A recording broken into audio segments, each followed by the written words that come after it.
Let's talk about one of the most underrated real estate opportunities that's out there. It's condos.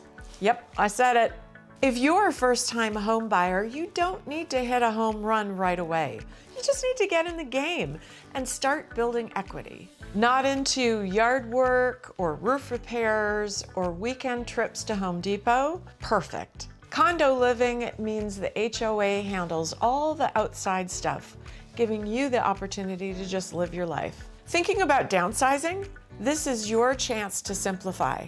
Less space, less stress, and more time to do the things that you want to do. And if you travel, just lock the door and go.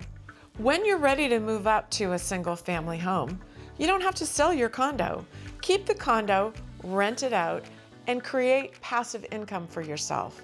That is the way to create real wealth. Bonus, condos are traditionally more affordable, and in today's marketplace, it can give you a strategic entry point with less competition.